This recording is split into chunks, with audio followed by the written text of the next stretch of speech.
மரபுரிமை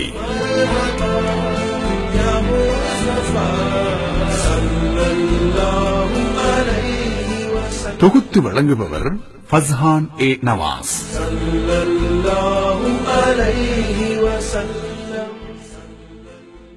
மரபுரிமை நேயர்களுக்கு அஸ்ஸலாமு அலைக்கும் வரஹ்மத்துல்லாஹி வபரகாத்துஹு. மற்றொரு மரபுரிமை நிகழ்ச்சியினூடாக நேர்கள் அனைவரையும் சந்திப்பதில் பெருமகிழ்ச்சி அடைகின்றோம். 19வது நூற்றாண்டில் வட இந்தியாவில் இஸ்லாமிய சமூக புனர்நிர்மாண பணிகளுக்கு சையத் அஹமது கான், சையத் சுலைமான் நதுவி போன்றவர்கள் சமூக எதிர்ப்பலைகளுக்கு மத்தியிலும் மகத்தான பங்களிப்புகளை வழங்கிக் கொண்டிருந்தார்கள். இதன்போது தமிழ்நாட்டிலும் இலங்கையிலும் அதற்கான பொறுப்பை ஏற்றுக்கொண்டவராக இமாம் சையத் முஹம்மது மாப்பிள்ளை லெப்பை ஆலிம் அவர்களை குறிப்பிட முடியும். மாப்பிள்ளை லெப்பை ஆலிம் அவர்கள் 19வது நூற்றாண்டில் வாழ்ந்த தென்னிந்தியாவைச் சேர்ந்த தலை சிறந்த சிந்தனையாளராக வரலாற்றில் இடம்பெற்றுள்ளார்கள். இவர்கள் தென்னிந்தியா மற்றும் இலங்கையில் இஸ்லாமிய மறுமலர்ச்சிக்கு மகத்தான பங்களிப்புகளை நிறைவேற்றியிருக்கிறார்கள். 1816ஆம் ஆண்டு தமிழ்நாட்டில் ராமநாதபுரம் மாவட்டத்தில் அமைந்துள்ள கீழக்கரையில் இமாம் மாப்பிள்ளை லெப்பை ஆலிம் அவர்கள் பிறந்தார்கள். 10வது வயதில் அல் குர்ஆனை அவர்கள் மனனம் செய்தார்கள். இமாம் மாப்பிள்ளை லெப்பை ஆலிம் அவர்களின் பங்களிப்புகள் பற்றி பிரித்தானியாவின் எடின்பரோ பல்கலைக்கழகத்திலும் அமெரிக்காவின் கொலம்பியா பசிபிக் பல்கலைக்கழகத்திலும் ஆய்வுக் கட்டுரைகள் சமர்ப்பிக்கப்பட்டுள்ளன. மாப்பிள்ளை லெப்பை ஆலிம் அவர்கள் தகுதி வாய்ந்த ஆலிம் என்பதற்கு மேலதிகமாக கடல் துறைசார் வர்த்தக நிபுணராகவும் விளங்கினார்கள். அனகாரிக தர்மபால, ஸ்ரீலஸ்ரீ ஆலுமுக நாவலர் ஆகியோர் பௌத்தம் மற்றும் இந்து சமய மறுமலர்ச்சிக்கான பணிகளை நிறைவேற்றிய காலத்தில் இலங்கை முஸ்லிம் மக்களின் மத மற்றும் கல்வி மறுசீரமைப்புக்காக மாப்பிள்ளை லெப்பை ஆலிம் அவர்கள் மகத்தான பங்களிப்புகளை நிறைவேற்றினார்கள் என்று கலாநிதி M.A.M. சுக்ரி அவர்கள் கூறுகிறார்கள். போர்த்துகேயரின் வருகையினால் இலங்கை முஸ்லிம்களின் மத்தியில் ஏற்பட்டிருந்த சமய வீழ்ச்சியில் இருந்து இலங்கை முஸ்லிம்களை மீட்டெடுத்து அவர்களை பாதுகாத்த பெருமை மாப்பிள்ளை லெப்பை ஆலிம் அவர்களை சாரும் என்று ஸ்ரீ ஜாவர்தனபுர பல்கலைக்கழகத்தின் பேராசிரியரும் மதுரை காமராசர் பல்கலைக்கழகத்தின் இஸ்லாமிய துறையின் தலைவருமான பேராசிரியர் அல்லாமா ஆனாமூனா உவைஸ் அவர்கள் கூறுகிறார்கள். இலங்கையில் முதலில் வெளியான நாவல் அறிஞர் சித்திலெப்பை அவர்கள் எழுதிய அசன்பே சரிதம் என்று வரலாற்றில் கூறப்பட்டாலும் முதலாவது நாவலை எழுதியவர் மாப்பிள்ளை லெப்பை ஆலிம் அவர்கள் என்று புகழ்பெற்ற எழுத்தாளர் கீரனூர் ஜாக்கிர் ராஜா அவர்கள் கூறுகிறார்கள். அசன்பே சரிதம் என்ற நாவல் 1885ஆம் ஆண்டில் வெளியிடப்பட்டது. ஆனால் மாப்பிள்ளை லெப்பை ஆலிம் அவர்கள் எழுதிய தாமிரப்பட்டணம் என்ற நாவல் 1858ஆம் ஆண்டில் வெளியிடப்பட்டது. அசன்பே சரிதம் வெளியாவதற்கு 30 ஆண்டுகளுக்கு முன்னரே தாமிரப்பட்டணம் என்ற நாவல் வெளியிடப்பட்டதாக கவிஞர் கீரனூர் ஜாக்கிர் ராஜா அவர்கள் கூறுகிறார்கள். தாமிரப்பட்டணம் தான் தமிழில் முதலில் வெளியான நாவல் என்பதை மக்கள் ஏற்றுக்கொள்வார்களா என்பது சந்தேகத்திற்கிடமானது. ஏனெனில் இந்திய சுதந்திர போராட்டத்திற்கு முஸ்லிம்கள் வழங்கிய பங்களிப்புகளை அவர்கள் எவ்வாறு மறைத்தார்களோ அதுபோலவே இந்த வரலாறும் மறைக்கப்படுகிறது என்று கவிஞர் கீரனூர் ஜாக்கிர் ராஜா அவர்கள் கூறுகிறார்கள். அசன்பே சரிதம் எனும் தமிழ் நாவலை எழுதிய அறிஞர் சித்திலெப்பை அவர்களே முதல் நாவல் ஆசிரியர் என்று சில ஆண்டுகளுக்கு முன்பாக நிரூபிக்கப்பட்டுள்ளது. அதற்கு முன்பாகவே தாமிரப்பட்டணம் என்ற நாவல் வெளியிடப்பட்டது. தாமிரப்பட்டணம் முதல் நாவல் என்றும் அதனை எழுதிய மாப்பிள்ளை லெப்பை ஆலிம் அவர்கள் முதலாவது தமிழ் நாவல் ஆசிரியர் என்றும் உறுதியாவதாக தமிழ் நாவல்கள் தொடர்பான ஆய்வுகளை மேற்கொண்டு மதுரை காமராசர் பல்கலைக்கழகத்தின் இஸ்லாமிய தமிழ் துறையின் தலைவர் கலாநிதி B.M. அஜ்மல் கான் அவர்கள் கூறுகிறார்கள்.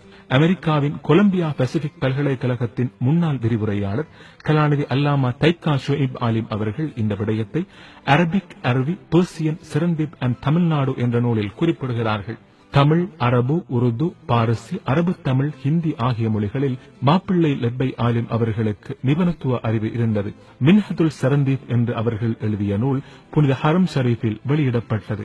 மக்கா, ஈராக், யமன், பாரசீகம், சிரியா, எகிப்து போன்ற இடங்களுக்கு சென்ற மாப்பிள்ளை லெப்பை ஆலிம் அவர்கள் சமூக புனர் நிர்மாணத்தில் முக்கிய திருப்பமாக அமைந்தது.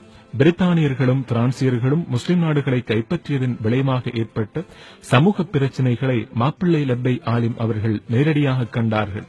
இதற்கு எதிராக சிரியாவில் இமாம் பத்ருதீன் அல் ஹசனி அவர்கள் பிரான்ஸ் காலனித்துவவாதிகளுக்கு எதிராக முன்னெடுத்த போராட்டத்தையும் சமூக புனர் நிர்மாணத்திற்கு அவர்கள் வழங்கிய பங்களிப்புகளையும் சிரியாவுக்கு விஜயம் செய்தபோது மாப்பிள்ளை லெப்பை ஆலிம் அவர்கள் நேரடியாக கண்டார்கள். இதன் மூலம் அவர்களுக்கு சமூக புனரமைப்பு தொடர்பான முக்கியமான அனுபவம் கிடைத்தது. சிறந்த கவிஞராக திகழ்ந்த மாப்பிள்ளை லெப்பை ஆலிம் அவர்களை இந்தியாவின் கர்நாடகா மாநிலத்தின் 12வது நவாபாக இருந்த குலாம் முகமது கௌஸ் கான் அவர்கள் மலிகுஷு அரா, அதாவது கவியரசர் என்று பட்டமளித்து கௌரவித்தார்கள். சமகாலத்தில் இந்தியாவின் மைசூர் நகரில் ஆங்கில ஆட்சியாளர்களுக்கு எதிராக போராடிய திப்பு சுல்தான் அவர்கள் மாப்பிள்ளை ஆலிம் அவர்களின் சமூக மற்றும் கல்வி பணிகளை கௌரவிக்கும் வகையில் தனது அரச சபையில் அவர்களுக்கான கௌரவிப்பு நிகழ்வு ஒன்றையும் ஒழுங்கு செய்திருந்தார்கள் என்று சிங்கப்பூர் நாட்டின் புகழ்பெற்ற எழுத்தாளர் JM சாலி அவர்கள் கூறுகிறார்கள்.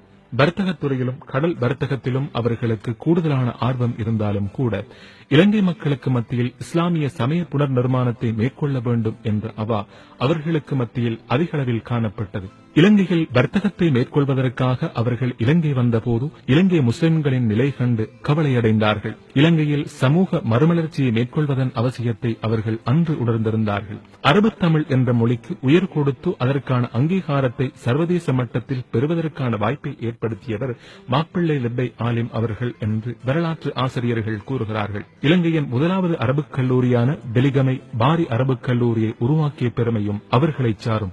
இலங்கையில் தான் உயிர் வாழும் காலத்தில் 350 பள்ளிவாசல்களை மாப்பிள்ளை லெப்பை ஆலிம் அவர்கள் நிர்மாணித்தார்கள். இலங்கையில் மிக உயரமான இடத்தில் அமைந்துள்ள பள்ளிவாசலும் இலங்கையில் மிக தாழ்வான பகுதிகளில் அமைந்துள்ள பள்ளிவாசல்களான மன்னார், கரடிக்குழி, மரிச்சிக்கட்டி ஆகிய பள்ளிவாசல்களை இமாம் அவர்களே நிர்மாணித்தார்கள்.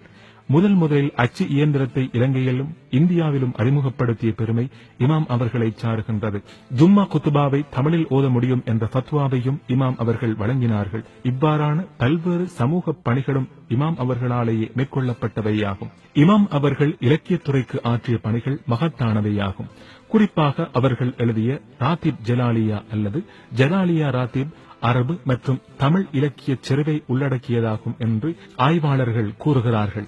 பிரித்தானியாவின் எடின்பரோ பல்கலைக்கழகத்தில் இடம்பெற்ற அரபு இலக்கிய இஸ்லாமிய மாநாட்டில் அரபி அல்லாத ஒருவருக்கு பங்கேற்பதற்கான சந்தர்ப்பம் வழங்கப்பட்டது. அதில் இலங்கை சார்பாக கலாநிதி MAM சுக்ரி அவர்கள் பங்கேற்றார்கள். இமாம் மாப்பிள்ளை லெப்பை ஆலிம் அவர்கள் எழுதிய ஜலாலியா ராத்திப் பற்றிய ஆய்வை அவர்கள் அன்று சமர்ப்பித்தார்கள். அரபுலகின் முக்கிய பல்கலைக்கழகங்களை பிரதிநிதித்துவப்படுத்தி அரபு இலக்கியத்துறை தலைவர்கள் அந்த அமர்வில் கலந்து கொண்டார்கள். இதன்போது கலாநிதி சுக்ரி அவர்கள் இலங்கை சார்பாக தன்னுடைய ஆய்வுக் கட்டுரையை சமர்ப்பித்தார்கள். ஜலாலியா ராத்திபில் வருகின்ற நசலத்து ஃபீஹா தத்ரன் தத்ரா அஹ்தா ருஷைபாத்தின் கத்ரா என்ற அடியை கலாநிதி சுக்ரி அவர்கள் வாசித்த போது அங்கிருந்த அரபு பேராசிரியர்களுக்கு ஆச்சரியம் ஏற்பட்டது. இந்த இலக்கியத்தை அரபி ஒருவர் தான் எழுதியிருக்க வேண்டும் என்று அரபு பேராசிரியர்கள் கூறினார்கள்.